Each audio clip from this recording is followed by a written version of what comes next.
কোথায় থাকেন ভগবান? হৃদয়ে ভগবান থাকে। ভগবান কোথায়? না, হৃদয়ের মধ্যে ভগবান আছে। তাহলে বাইরে কোথায় খুঁজবে? মনের মন্দিরে বলছে। তাহলে এই মন্দির কিসের জন্য?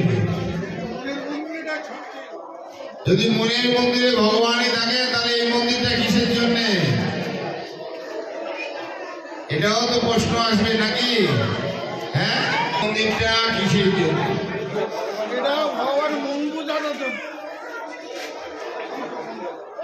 মনের মন্দিরে ভগবান আছেন, কিন্তু এই মন্দিরেও ভগবান আছেন কি করে?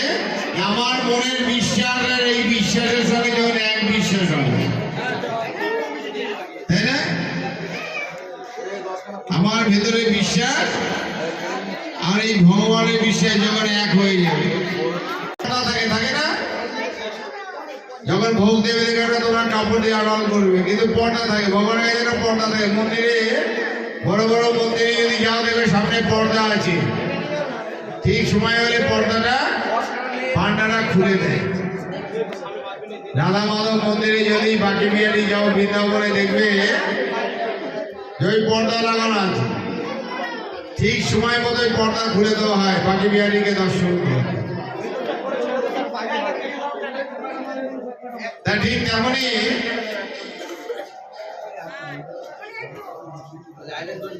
তেমনই আমরা ভগবানকে দেখতে পাই না কেন? ভগবান তো আছে, ভগবানের কাছে একটা পর্দা আছে, তাই না? আমাদের কাছেও একটা পর্দা আছে। ভগবানের পর্দা কোন পান্ডা খুলে দেবে, কিন্তু আমাদের পর্দা কে খুলবে? নববধূ। নববধূ বোঝো তো? নববধূ মন্দিরে ভগবান দর্শন করতে গেছে।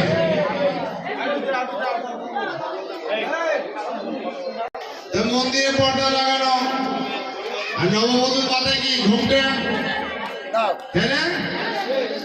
ঘুমটা থাকে কি না? এত বড় ঘুমটা, নতুন বই ঘুমটা থাকে তো। মন্দিরের বিগ্রহের পর্দা তো পান্ডারা খুলে দেবে, পুরোহিত খুলে দেবে। ভগবানকে দেখা যাবে? হ্যাঁ, যাবে কি? কিন্তু ঘুমটা যে খুলবে, হাতে মেহেন্দি, হাতে মেহেন্দি রয়েছে। তাহলে হাতে মেহেন্দি যদি থাকে তাহলে ঘুমটা খুলবে কি করে? এই নববধূ এদিক ওদিক তাকাচ্ছে, যদি কেউ আমার ঘুমটাটা সরিয়ে দেয় তাহলে আমি ভগবানকে দর্শন করতে পারি। পাশে একজন দাঁড়িয়েছিল, সে কি করলো? এসে ঘোমটাটাকে সরিয়ে দিল, ভগবানকে দর্শন করল। ঠিক আমাদেরও তেমনি থাকে। তাহলে আমাদের মুখের ঘোমটাকে তুলে দেবে, সেটা তুলে দেয় একমাত্র কে? না গুরু।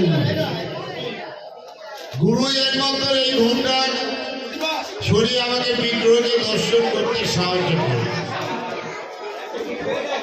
রাধে রাধে, জয় শ্রী